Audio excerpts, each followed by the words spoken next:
నువ్వేందిడా? అసలు నువ్వేంది ఇక్కడ? మనదే ఫంక్షన్.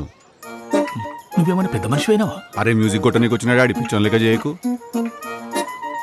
చూడు, ఇక్కడ నేనెవరో తెలియనట్టే ఉండు. రా. ఈ మమ్మీ మీరేందేడా? మన సురేఖాంటి వాళ్ళ బిడ్డరా? నీ అమ్మ ఇంటికి పోయినాక నీ కాంట్రాక్ట్స్ నా కాంట్రాక్ట్స్ ఒకసారి సింక్ చేసుకొని ఎన్నడూ ఓవర్లాప్ కాకుండా ప్లాన్ చేసుకోవాలా. నా ప్రొఫెషనల్ స్పేస్లో మీరు ఉండడం నాకు ఇష్టం లేదు. ఎందుకంటే work is work, friendship is friendship mummy. సరేరా. అది నేను నాలే. అరే పొద్దున్న లేస్తే పంచాయతీనండి మామతోని. Mummy bullet coffee. ఏం డాడీ ఇడ్లీలో సాంబార్ లేదా? ఏందది?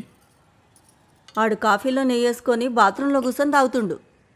ఆ కాఫీలో వేసుకొని తాగుడేదిరా పిచ్చి పని కాకుంటే. అరే డాడీ కాఫీలో నెయ్యి బటర్ ఇవన్నీ వేసుకుని తాగితే ఏమవుతుంది తెలుసా? ఇదంతా ఫ్యాట్ లైజ్ అవుతుంది. ఇదంతా మరి రాత్రి తాగిన ఫ్యాట్ సంగతి ఏంది? అరే ఊకో డాడీ అన్నిటికీ నువ్వు. మమ్మీ ఒక 4 గుడ్లలోకి వెళ్ళి ఎల్లో తీసేసి నాకు ఒక ఆమ్లెట్ వేసి ఇచ్చేవా ప్లీజ్?